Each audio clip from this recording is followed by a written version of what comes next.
सुगंधा, माँ बाबूजी की जरूरत का थोड़ा बहुत सामान पैक कर दो।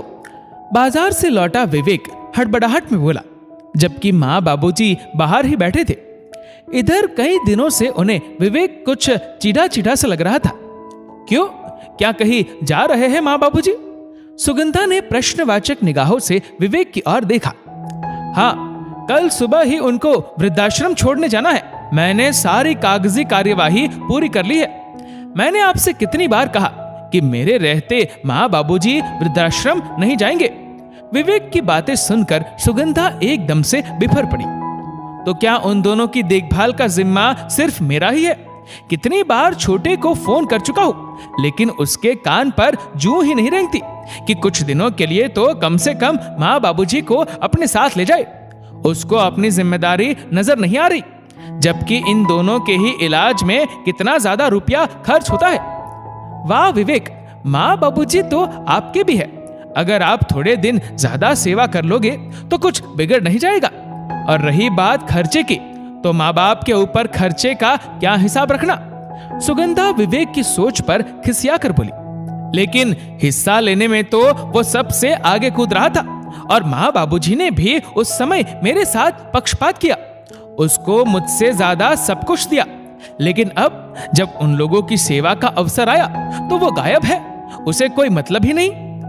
विवेक, माँ बाबूजी ने कोई पक्षपात नहीं किया। जो उसके भाग्य का था वो उसे मिल गया। और वैसे भी माँ बाप किसी की हिस्सेदारी नहीं होते। ये तो हम लोगों के लिए सौभाग्य की बात है कि उनकी सेवा हमारे हिस्से में आई। फिर जब उनकी सेवा से मैं पीछे नहीं हट रही तो फिर तुम क्यों परेशान हो? 4 दिनों बाद जब हमारे बच्चे बड़े होंगे तो वो भी हमारे साथ तुम्हारी देखा देखी यही सब दोहराएंगे। फिर मत रोना कि बच्चों ने हमारे साथ ऐसा क्यों किया। माँ बाबूजी को वृद्धाश्रम भेजने से पहले बहुत अच्छी तरह से सोच लेना विवेक। सुगंधा के शब्दों में उसके सास ससुर के लिए बहुत दर्द था। ये तुम्हारी फिलोसोफर वाली बातों का मेरे ऊपर कोई असर नहीं पड़ने वाला। मैंने निर्णय ले लिया है बस। अब कल सुबह मैं इन्हें वृद्धाश्रम छोड़ने जा रहा हूँ। इतनी बार कह चुका हूँ छोटे से, उसका भी कोई फर्ज है कि नहीं? विवेक, दुनिया कहती है कि हर बहू अपने सास ससुर को यदि माँ बाप समझ ले तो सारे वृद्धाश्रम बंद हो जाए। लेकिन यहाँ तो उल्टी ही गंगा बह रही है कि खुद बेटा अपने माँ बाप को छोटे भाई से चिढ़कर वृद्धाश्रम भेजने के लिए तैयार है। लेकिन हाँ, मेरा फैसला भी तुम कान खोलकर सुन लो।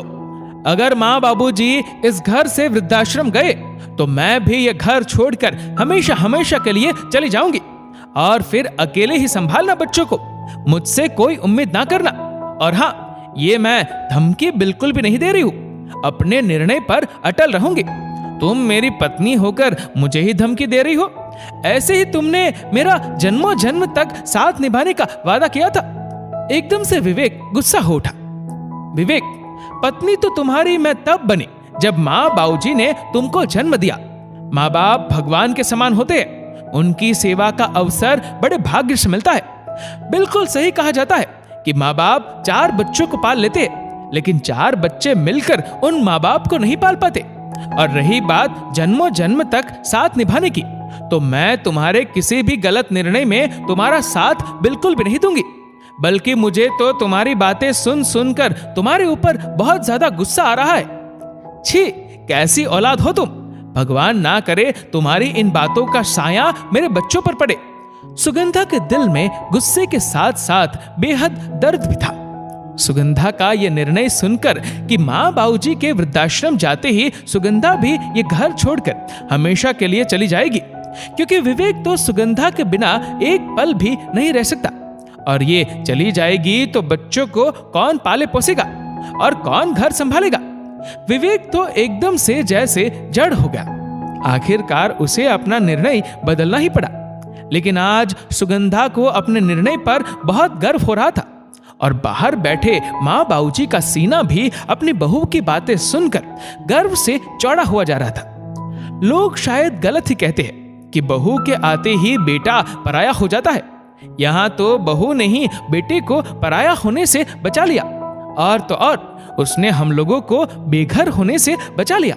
दोस्तों, इस वीडियो को लेकर आपकी क्या राय है नीचे कमेंट करके जरूर बताएगा। और अगर आपको वीडियो अच्छा लगा हो तो इस वीडियो को लाइक करेगा, शेयर करेगा ज्यादा से ज्यादा लोगों तक। और ऐसी ही और भी इंस्पिरेशनल वीडियोस के लिए सब्सक्राइब करें हमारे यूट्यूब चैनल को और फेसबुक पर फॉलो करें हमारे पेज को।